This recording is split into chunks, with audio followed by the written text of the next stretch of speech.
বর্তমান চাকরির বাজারের যে অবস্থা, যে কোনো চাকরি সরকারি বেসরকারি পাওয়াই মুশকিল, মানে পাওয়া মানে একটা কঠিন কাজ। আর একটা ছেলের জন্য একটা চাকরি কতটা প্রয়োজন সেটা একটা ছেলে জানে, একটা বেকার ছেলে জানে। সেটা যে কোনো চাকরি হোক, মানে কর্মসংস্থান হোক, একটা চাকরি যে তার জন্য কতটা গুরুত্বপূর্ণ সেটা সেই ছেলে জানে। তেমনি এরকম চেষ্টা করতে হইব, চেষ্টা না করলে কেউ চাকরি আইসা বাড়িতে দিয়ে যাবে না। এরকম একটা ছেলের কাহিনী বলি, একটা গল্প বলি। একটা ছেলে ধরেন মানে এসএসসি পাস করছে।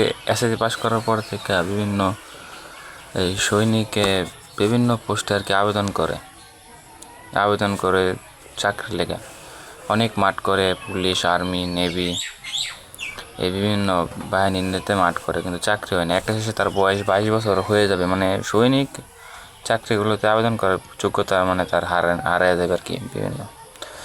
তখন তার 22 বছর হবে লাস্ট মাঠ আবেদন করে, মানে সেও আবেদন করে না, তার এক বন্ধু আবেদন করে দেয়, এটা খোঁজ খবর দেয় যে না এখানে একটা চাকরি আছে, আবেদন কর, চাকরিটা হলে হইতো, মানে করে মাঠ করি আর কি, অভিজ্ঞতা বাড়বে। এই হয়তো মাঠ করলো, মাঠ করতে গেল, তখন এই ছেলেটা আবার বলতেছে সবাই রে, যা এই চাকরি করার দরকার, এই মাঠ করার দরকার নেই, তো মানুষ চাকরি তো হয়ই না, হবেও না, চল ঘুরে আসি। তারপরে আমাদের ওই ছেলের তার ওই ছেলের বন্ধু বলতেছে যে কী কস, ঘুরে আসবো, আমাদের সাথে আরও নতুন কিছু ছেলে নিয়ে আসছে, ওরা প্রথম মাঠ করবে, আমরা যদি করতে যাই ওরা একটু সমস্যা হবে, থাক মাঠ করি। এই বললা মাঠ থাক গেলাম। এই তারপরে ওই ছেলেটাকে ডাকার পরে দেখলো টেডিক্যাল করলো, সব ঠিকঠাক, পরীক্ষা দিল এবং হয়ে গেলো চাকরি।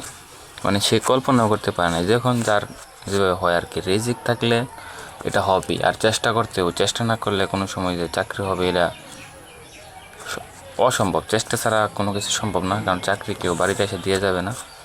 এটা যে কোনো একটা ছেলের লেগা, একটা যে কোনো কর্মসংস্থান, ছোটো হোক বড়ো হোক, আমাদের মতো ছোটো হলেও সেটা একটা কাজই, মানে তার হইল, তাই চেষ্টা করতে